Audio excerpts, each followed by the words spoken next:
ඕකිව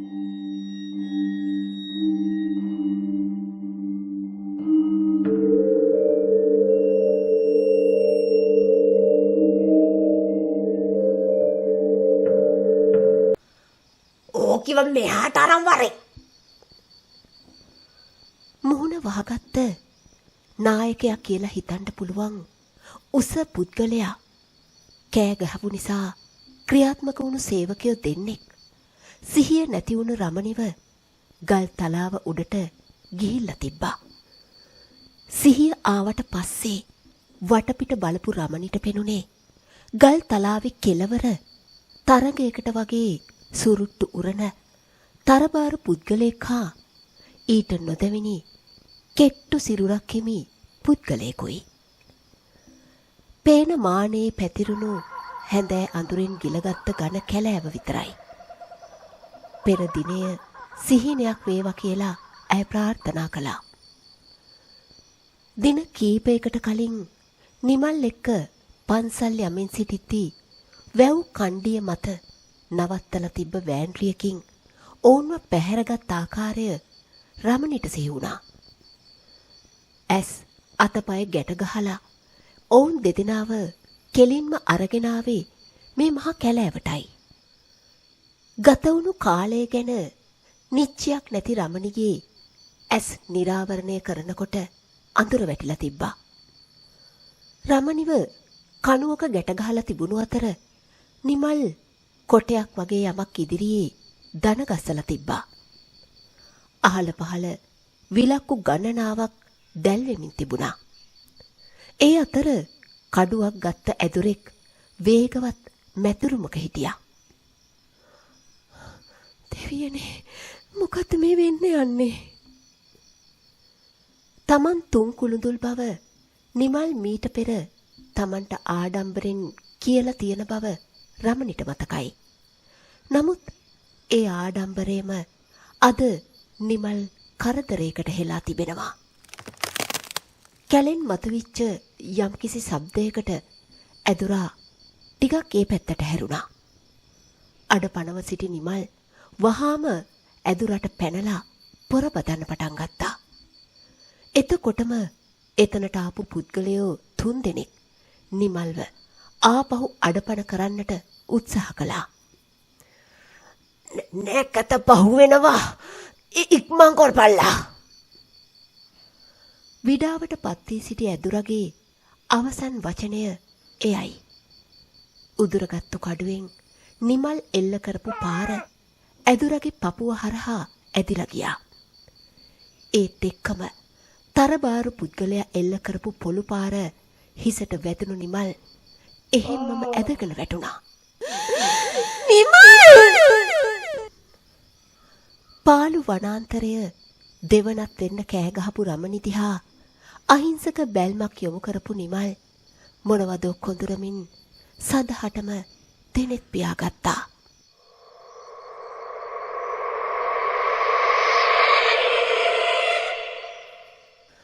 මොකද්ද මිනිහෝ ඒ කරේ? ෂේ. ආයේ කොහෙන් එකේ හොයන්නද? නායකයාගේ බැනුම් හඬ අසමින්ම රමණි ආපහු සිහිසුන්නුනා. නැවතත් ඇයට පසුදින සිහිය එනකොට හවස් වෙලා තිබුණා. සිහිය ආපු රමණි පිරිසගේ කතාවට කන් දෙමින් හිටියා. පුංචි මහත්තයෝ, දැන් මේ කෙල්ලට මොකද කරන්නේ? බලපං විල්බර්ට්, කරන්න ආපු වැඩේවත් හරි ගියේ නෑනේ. තොපිට ටිකක් හිතන්න බැරි වුණාද? දැන් ඉතින් මේකගෙන්වත් වැඩක් ගමු. එහෙම කියපු පුංචි මහත්තයා තාමත් අවසන් කරපු නැති මත්පැන් වීදුරුව එක උගුරට හලාගෙන රමණි දිහාට එන්නට ආවා. එක පාරම නැගිටගත්තු රමණි පුංචි මහත්තයත් පැත්තකට තල්ලු කරලා ගල් තලාවෙන් පල්ලෙහාට දුවගෙන ගියා. ඕකි අල්ලගනින් විල්බෝ, සුමනේ අල්ලගනින් ඔය පර බැල්ලිව. ඔහුගේ කතාව අවසන් වන්නටත් පෙරම පය පැටලිලා රමණි ගල් තලාවෙන් ඇදගෙන වැටුණා. ශික්කෑ ඒකත් වැරදුනා. තෝ බැල්ලි. ඕන් ඕකිව අරු ළඟම වලදා පල්ලා. ලේ විලක් මැද වැටී සිටි රමණිගේ සිරුර විල්බට් හා සුමන සිරි විසින් වලලෑවා. නමුත් වැළලෙන මොහොතේ රමණි අඩ සිහියෙන් අඩවන් දෙනෙතින් ඔවුන් දිහා බලාගෙන හිටි බව දන්නේ පණ පිටින් වැළලෙමින් සිටි රමණි විතරයි.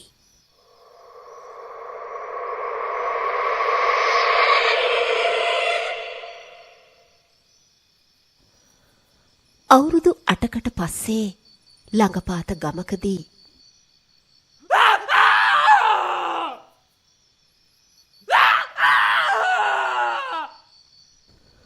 යකුනේ වරෙව් වැව් 71 කූ තියෙනවා මොන ගිනි ගෙඩියක්ද දන්නේ නැහැ. ඊ රෑ ඉඳන් ඇත වැටිච්ච මහ වැස්ස ඒ තරමටම නැතත් තාමත් පොද වැස්සේ අඩුවක් නැහැ. වැහි අඳුරට එකතු වුණු ගමේ මිනිස්සුන්ගේ කුතුහලය වලාකුලක් වගේ ගම පුරාම පැතිරිලා. පොදේ තෙමි තෙමි වැව් කණ්ඩිය උඩ රැස්ව සිටි මිනිස්සු වැවට නැඹුණු කුඹුක් ගහමුල තිබුණු මල සිරුර දිහා බලාගෙන හිටියා. මේ අර විල්බට් නේද? මොකක් වුණාද මේ මිනිහට? අර කමීසේ කීතු කීතු කරලා මූණ පුරාම නියපුතු පාරවල්. පපුව හාරලා දාලා තියෙන සතෙක් වෙන්න. පොලෝසියට කියන්න වෙයි. ගම්මුන්ගේ මිමිනීම නිලධාරීන් පැමිණ සිරුර රැගෙන යන තෙක්ම අවසන් වුණේ නැහැ. මේ අතරේ ගමේ කඩපිලාසල දාන් අදින සරත් සහ ගුණේ පහුගිය කාල වකවානුව පිළිබඳව කතා කරමින් සිටියා. බලපන් ගුණේ විල්බට් මාමා කොහොම හිටපු එකෙක්ද? මාචාරා විදිහටනේ මරලා දාලා තිබ්බේ. ඒකනේ බං සරතු. මට නම් හිතෙන්නේ ඕක ඔය විල්බට්ගේ ගමේ එවුන් කරපු වැඩක්. මටත් එහෙම හිතෙනවා බං. මතකනේ සිරි මාමාව මරපු හැටි? මොන සිරි මාමෙක්ද බං? යකෝ තුට මතක නැද්ද? අර කොරටුවත්තේ මාමා සිරි මාමා බං. සුමන සිරි. හප්පට ඕනේ බං. ඒ මිනිස්සයා වැවේ පාවුනේ ඔළුවත් නැතුවනේ. මැරෙන්න කලින් සෑහෙන්න දුක් විඳලා තිබ්බා. බීම පහුරු ගාලා සතෙක් වාගේ. අනේ මන්දා. අන්තිමට ගමට ආපු ජෝඩුවම ගියා. ඈ බං. ඊළඟට උඹයි බායිද දන්නේ නැහැ. තෝගේ අවලංකට. ඉඳා මන් දිනු. ගුණේ සරත්ගේ අන්තිම ඉත්තත් කපා දැමුවා.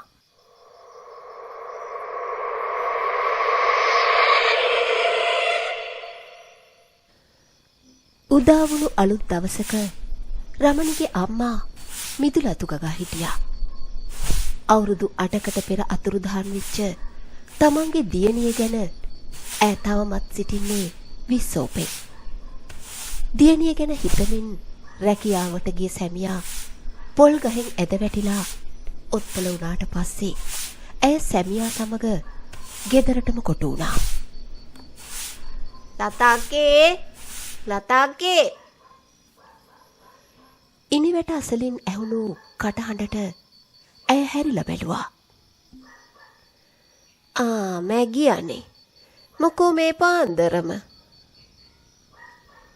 උඹ දන්නවද? හාමු මහත්තයා තේගිරිස් මාමව ගෙන්නන්ට යනවලු. එහෙනම් දැන් වලව්වේ වසන්ට බැරුවම ඇති. ඔය ඩිංගිත්ත මුලින්ම කොලානම් මැනිකෙට ඔහොම වෙන්නෙත් නෑ. පුංචි හාමුත් අද ඉන්නවනේ. වලව්වත්තේ හොල්මන් ඉන්නවා. ඒක මුළු ගමම කතා වෙච්ච දෙයක්. රැට නෙවෙයි දවල්ටවත් වලව්ව පැත්තේ යන්න මිනිස්සු බය වුණා. මේ ගැන ලොකු හාමුට කීප දෙනෙක් කියලා තිබුණත් ඔහු එය ගණන් නොගත්තේ තාත්තගේ කාලේ නොසිටි හොල්මන් දැන් පැමිණෙන්නටත් නොහැකි බව පවසමින්. දවසක් හැන්දෑවේ හාමු මැණිකේ සහ ඔවුන්ගේ 6 හැවිරිදි පුංචි පුතා විනෝදයට පදිමින් හිටිය පාරුව ගඟ මැද පෙරළී යාම නිසා පුතා මිය ගිය අතර ශෝකයටපත් මැණිකේ උමතු වුණා. කොච්චර උද්දච්ච පවුලක් වුණත් ඔවුන්ට සිද්ධ වෙච්ච මේ විපත පිළිබඳව ගම්වැසියෝ අවංකවම ශෝක වුණා. හැබැයි ලතාක්කේ තේගිරිස් මාමා ආවොත් නම් ඕන යකෙක් මට්ටුයි. මතකනේ පාලයාගේ ලොකු කෙලීට වැහිච්ච එකාට 2යි මැතුරුවේ. දෙන්න තිබ්බ කුකුලක් දාලානේ දිව්වේ. හපෝයෝ ඔය ගඟෙන් එහා පැත්තේ මිනිස්සෙක්නේ. මහසෝනත් දනගස්සයි. හිත හොඳ වුණාට හෙන නීතිකාරයා. ඒක නෙවෙයි ලතාක්කේ. හැන්දෑවේ යනවද වලව්ව පැත්තේ? තේගිරිස් මාමා එන හන්දා නූලක් දාලා නවතින වැඩක් වෙන එකක් නෙවෙයි ඕක. හැන්දෑවේ ඉඳන්ම වලව් වත්ත කාර්ය බහුල වෙලා. හාමුටත් වඩා ගමේ මිනිස්සු කැපවීමෙන් වැඩ කළේ තේගිරිස් ගුරුන්නාන්සේගේ දක්ෂකමත් දැක බලා ගන්න තිබුණු ආසාවටමයි. වලව් මිදුලේ කොටසක් නූලක් ඇදලා වෙන් කරලා තිබ්බා. කොන් 4 පහන් පැල 4ක්. කොටුව මැද තරමක් විශාල තටුවක් සකස් කරලා තිබුණේ තේගිරිස් ගුරුන්නාන්සේගේ උපදෙස් විදිහට. නිල් රතු මල් ගොඩාක් රතු රෙද්දක් උඩ ගොඩ ගහලා තිබුණා. හවස 6 විතර වෙද්දී ගෝලියෝ දෙන්නෙක් එක්ක තේගිරිස් ගුරුන්නාන්සේ වලව්වට ආවා. ඒ වෙනකොට මුළු ගමම වලව් වත්තට එකතු වෙලා ඉවරයි. හැමෝම තේගිරිස් මාමට ආචාර කරන්නත් අමතක කළේ නෑ. අවුරුදු 60ක් පමණ වෙච්ච මේ අපූර්ව පුද්ගලයා පලාතෙම ගෞරවය දිනාගෙන හිටපු කෙනෙක්. යක්කුත් එක්ක වැඩ කරත් ඔහු හරිම කරුණාවන්ත කෙනෙක්. පැමිණි විගසම වෙන් කරලා තිබුණු කොටුව ඇතුළට ගිය තේගිරිස් මාමා මොනවදෝ මුමුණමින් රවුමක් ගියා. ගෝලයෙක්ගෙන් ලබාගත්තු කහ වතුර බෝතලෙන් මුළු සීමාව පුරාම කහ වතුර ඉස්සා. මම කියනකම් එකෙක් මේ සීමාවට පය තියනවා එහෙම නෙවෙයි.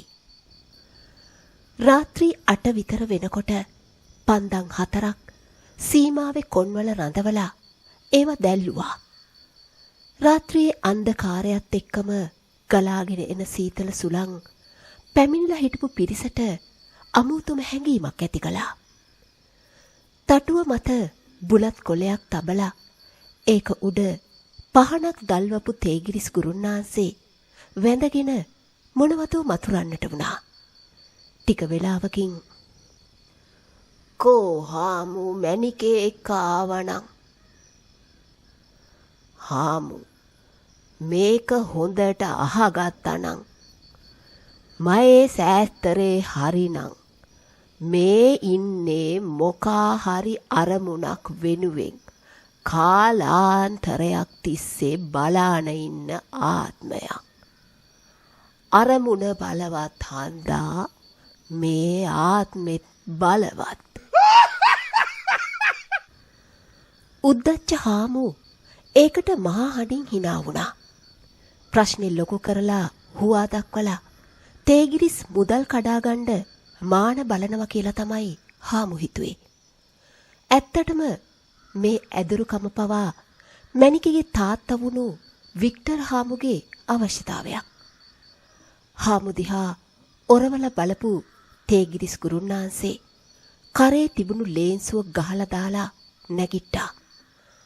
කකුල් ගැට ගහලා තටුව යට දාලා තිබුණු කළු කුකුල් නාම්බ දිහා බලලා මොනවදෝ මුමුණපු තේගිරිස් ගුරුන්නාන්සේ හාමුයි මැණිකෙයි සීමාව තුල වාඩි කරවලා සුදු සරමට උඩින් තද රතු රෙද්දක් බැඳගත්තා. එතකොටම තේගිරිස් ගුරුන්නාන්සේ වෙනස් වුණා. බෙල්ල වෙනකන් වැවිලා තිබුණු ඉදුණු කොණ්ඩේ කඩා දාගෙන දෙපැත්තට හෙමින් හෙමින් ඔළුව වනවන මොනවදෝ මුමුණන්න ගත්තා. එක පාරටම උඩ බලලා තප්පර කීපයක් ඉකි ගැහුවා. මේ ගුරුන්නාන්සේගේ වෙනස දැකපු ගෝලයෝ දෙන්න මූණට මූණ බලාගත්තේ කිසිම දෙයක් හිතා ගන්න බැරුවයි.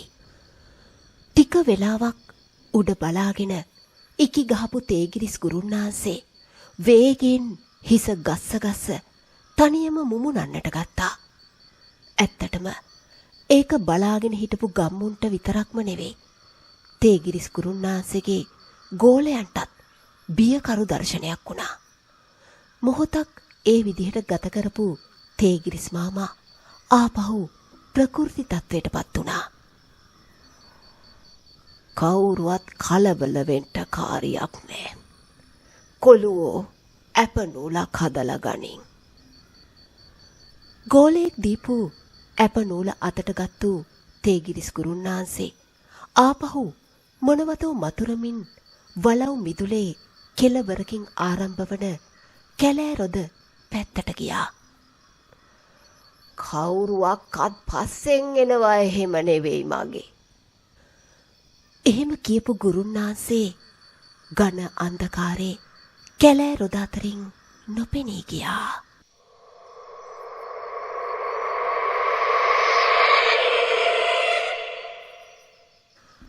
දැන් මුළු වලව් වත්තම දැස් දල්වගෙන කැලෑ රොද දිහා බලාගෙන හිටියා. සීතල සුළම් පාරක් නිසා තාලයක් නැතුව නටන ගිනි දළු විසින් පන්දම දැවෙන නාදයේ පමණක් චිරි චිරි ගාලා අඳුරු රාත්‍රියේ පාළු මකමින් තිබුණා. විනාඩි කීපයක ප්‍රමාදයකට පස්සේ තේගිරිස් ගුරුන්නාන්සේ මාමා කැලෑ රොදෙන් එළියට ආවා. නූල් පොට යටින් රිංගා සීමාව වෙත ආපු තේගිරිස් මාමා උගුර පාදලා පීරිසියකට තෙල් ස්වල්පයක් අරගෙන මතුරන්නට පටන් ගත්තා. ඉන්පසු කම්පණයට පත්ව සිටි මැණිකගේ හිසේ තෙල් ගල්වන්නට උනේ යම්කිසි මැතුරුමකුත් එක්කයි. බය වෙන්න ඕනන්නේ නෑ. තුන් වරුවෙන් ගුණයක් ලැබෙයි. දැන් අපි මේ වැඩේ අහවර කරමු. උගුර පාදලා ඇවිල්ලා හිටපු පිරිස දිහා බැල්මක් හෙළපු ගුරුන්නාන්සේ ආපහු හාමු දිහා බැලුවා. ගෝලයන්ගෙන් පුවක් මල් කිනිත්තක් ඉල්ලගත්ත තේගිරිස් ගුරුන්නාන්සේ ඒක හාමුගේ ඔළුව උඩින් තියලා ගෝලේ සීමාව ඇතුළට කැඳවුවා. මේක මේ යකෙක් භූතේ කැඟට ඇවිත් කරපු හදියක් නෙවෙයි. දෝසේ අහක් කොරන්ට කලියෙන් මං කල්පනා කොලේ ඒ මියගිය පරාණකාරයව නෑ පරාණකාරිව ගෙන්නන්ට කියලා. ආපහු හාමු දිහා බලපු ගුරුන්නාන්සේ පහන ඉදිරියේ වාඩි වෙලා තාලයකට මතුරන්ට ගත්තා. ඔය සීමාවේ තියෙන පන්දම් තියෙද්දී එළියේ තියෙන අනිත් පන්දම් නිවනවා හොඳා. ගුරුන්නාන්සේගේ අනකිරීමට අනුව සීමාවෙන් පිට සිටි අනිත් ගෝලයා ප්‍රධාන පන්දම් 4ට අමතරව ඇති සියලුම පන්දම් නිවා දැම්මා. මධ්‍යම රාත්‍රිය ටික ටික ලං වෙමින් තිබුණා. වැහි බලාකුළු නිසා අන්ධකාරය වෙනදටත් වඩා වැඩි වෙලා වගේ. කොන් 4 දල්වා තිබුණු පන්දම් 4 සීමාව ආලෝකමත් කිරීමට සෑහුනේ නෑ. ඒ අතර තේගිරිස් ගුරුන්නාන්සේගේ මැතුරුම් තාලයත් වෙනස් වෙලා තිබුණා. තාලයකට මැතුරුම් කළ තේගිරිස් ගුරුන්නාන්සේ දැන් ටිකක් වේගෙන් මතුරනවා. දැස් දල්වගෙන ඔහු දිහා බලාගෙන හිටපු ගමේ පිරිස සීමාව තුල සිටි සහායක ඇදුරාගේ වෙනස් වීම දැක්කේ පස්සේ. සුදු සරමක් සහ බැනියමක් ඇඳ සිටි ඔහු පුටුවක වාඩි වෙලා හිටියා. අත් දනිස් උඩ තියාගෙන ටිකක් වකුටු වෙලා ඔළුව පහතට හෙලාගෙන හිටියා. පිට මැදට වෙනතෙක් තුමුණු කොණ්ඩය පල්ලෙහාට කඩා හැලුණා. තේගිරිස් ගුරුන්නාන්සේගේ මෙතරුමට අනුවම ඔළුව පත්තමින් වරින් වර හති දැමුවා. තේගිරිස් ගුරුන්නාන්සේව අමතක කරපු ගම්මු ඒ බියකරු දසුන වෙත දැස් යොමාගෙන සිටියේ කොයි මොහොතක හරි ඔහු තමා වෙත කඩා පණී කියන සැකයෙන්. මෙතුරුම අවසන් කරපු තේගිරිස් ගුරුන්නාන්සේ අසල වාඩි වී සිටින සහායකයා සමග කතා කරන්නට පටන් ගත්තා. ආවද? කෝ ආවද?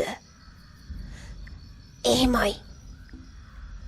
පිරිමි හඬට මුසුබුණු කාන්තා හඬකින් ඒ සගයා පිළිතුරු දුන්නා. ගමේ මිනිස්සු වගේම මෙතෙක් උපහාසයෙන් වගේ බලාගෙන හිටපු හාමු පවා වාඩි වී හිටපු ඉරියව්ව පවා වෙනස් කරමින් මේ දිහා බලාගෙන ඉන්නවා.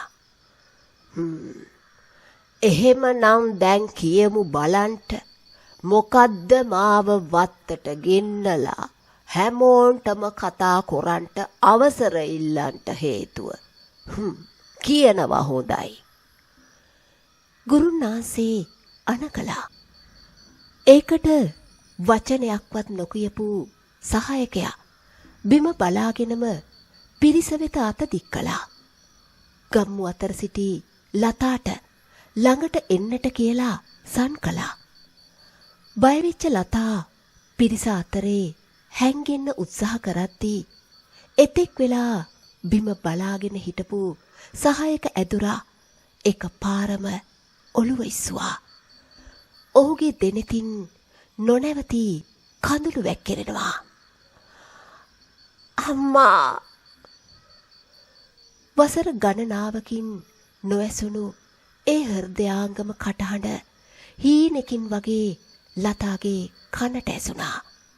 ඒ වචන ලතාගේ බය දුරු කරන්නට ප්‍රමාණවත් වුණා. රමණී, මයි කෙල්ල! ලතා සීමාව ළඟට ගියේ අවසිහියෙන් වගේ. මයි රත්තරනේ, මොකද්ද මයි කෙල්ලට උනේ? කතා කරපන් මයි මණිකේ.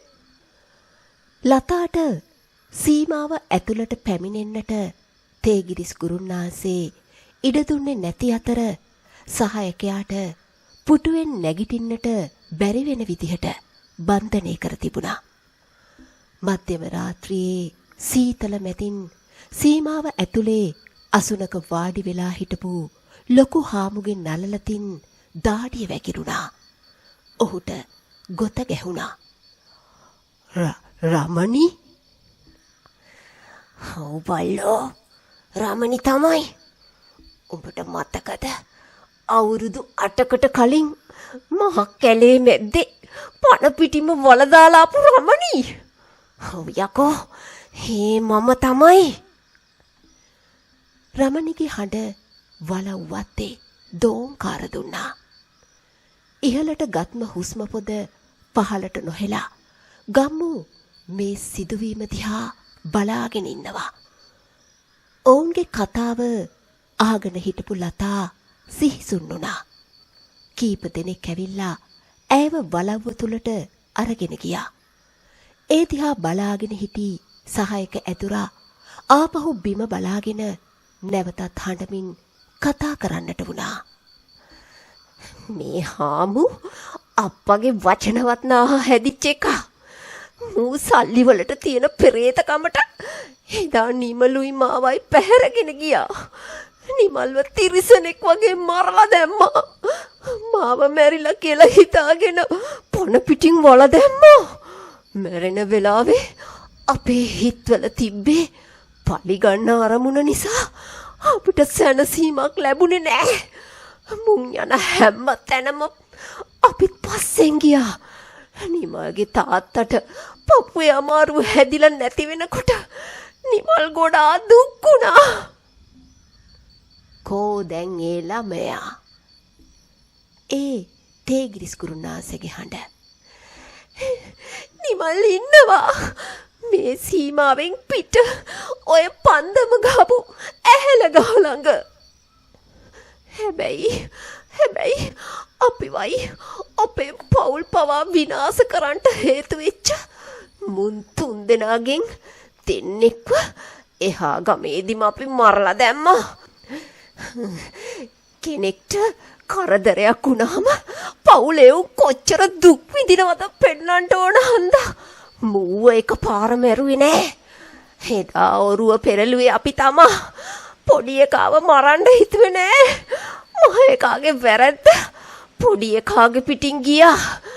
ඒකේ දුකින් ඉන්න මැනිකේ ඉස්සරහට ඇවිත් දෙතුන් පාරක්ම බය කරා අපි. දැන් මුගේ වෙලාවත් ඉවරයි. සහයක ඇතුරා එක පාරම හාමු දිහා බැලුවා. ඔහුගේ රතු පාට ඇස්වල හාමුව දවා අලු කරන්නට තරම් වෛරයක් පිරී තිබුණා. හාමුගේ මූණෙන් දාඩිය නොකැඩී වැකිරෙනවා. මේ සියල්ල දෙසම සාවධානව බලා හිටපු තේගිරිස් ගුරුන්නාන්සේ කටහඬ අවදි කළා. මයේ ගුරු හාමුදුරුවෝ මේ සෑස්තරේ මට දුන්නේ මිනිස්සුන්ට යහපතක් කොරන්ටයි කියලා. ඇරත් ඔය දැරිවි දැන් මේ නපුරු චේතනාකාරිය තවත් තියාගෙන සංසාරේ දුක් විඳින්න ඕනන්නේ නෑ. මම ওই දරුවයි නිමල් කොළුවයි කළුතර බෝ හාමුදුරුවන්ට බාර කොරන්නම්. දැනට මේ කුකුළු නාම්බව ඇන්න ඵලයන්. කෝණ ගෙවෙනකන් මට උඹලව බෝ හාමුදුරුවන්ට බාර කොරන්ට බැරුවා. මම පස්සේ බොලාව එක්කන් යන්නම්. බෑ අපේ මුළු පවුලම අද දුක් විඳින්නේ මුගේ සල්ලි පෙරේතකමට. මට මුගෙන් පලි ගන්න ඕන. හාමු දිහා ඇහි පිය නොහැලා බලා සිටින සහායක ඇදුරා රමණිගේ හඬින් කෑ ගහලා කිව්වා. එහෙමනම් කොරන්ට දෙයක් නෑ කෙල්ලේ. උඹට තවත් පව් කොරන්ට දෙන්න බෑ. උඹලා දෙන්නම කෝණ පහු වෙනකන් ගැට ගහලා හිර කොරන්ට වෙනවා. එහෙම කියපු තේගිරිස් ගුරුන්නාන්සේ කහ නූලක් අරගෙන ඒකේ ගැට දෙකක් හදලා මතුරන්ට පටන් ගත්තා. ඒත් එක්කම සුළඟ ප්‍රචණ්ඩ වුණා. පුටුවේ සිටි සහායක ඇතුරත් කෑ ගහලා දඟලන්ට පටන් ගත්තා. ඕරින් දල බන්දේ ස්වාහා.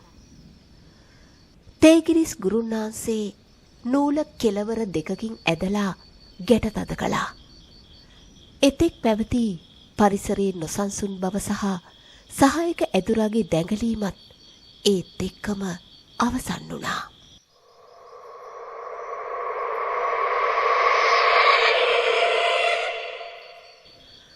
නූල කහ රෙදි කෑල්ලක ඔතලා ඒක කහ නූලකින් ඔතපු ගුරුන්නාන්සේ නැගිටලා හිටියා. සීමාවෙන් එපිට හිටපු ගෝලයා සිහිසුන්නුණු ගෝලයාට පවන් ගසමින් සිටිනවා. ගම්මු ඉදිරියේ අවමානයටපත් හාමු තේගිරිස් ගුරුන්නාන්සේට අවඥාවෙන් වගේ අපහාස කරන්නට වුණා. ගුරුන්නාන්සේ ගමේ උන්ට නාට්‍යයක් කරලා පෙන්නුවට මගෙන් මොකුත් ලැබෙයි කියලා හිතන්න එපා. මට කාසි වැඩක් නෑ. එතකොට මේක මොකක්ද හාමු මහත්තයෝ?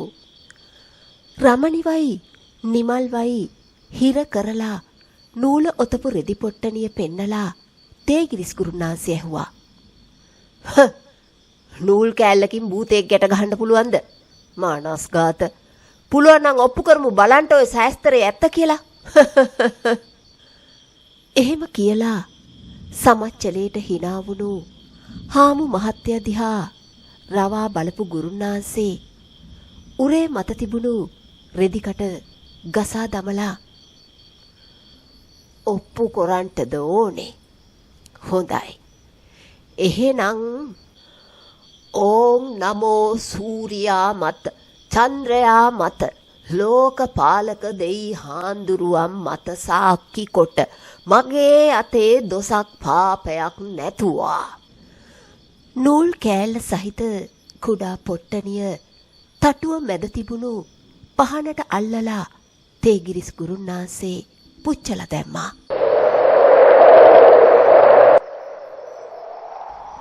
වටපිටාවේ ගස්වල අතු අඹරවමින් සීතල හුලං හමන්ට පටන් ගත්තා. වත්ත කෙළවරේ කොස් ගහ ළඟින් කාන්තාවක් හූ 3ක් තියෙනවා හැමෝටම ඇහුණා.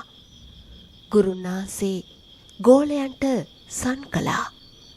අඩුම කුඩුම සකසා ගත්ත ගෝලයෝ තේගිරිස් ගුරුන්නාන්සේගේ පිටුපසින් ගේට්ටුව දිහාට යන්නට වුණා. ඒ වෙලෙම තමන්ගෙම ගෙල මිරිකගත් හාමු වත්ත පහලට දුවගෙන යන්න වුණා. ඔහු පසුපසින් යන්නට තරම් එඩිතර කෙනෙක් එවෙලේ හිටියේ නැහැ. ආපහු කාන්තාවක් වත්ත කෙළවරේ කොස් ගහ අසල හූ තියෙනවා ඇහුණා.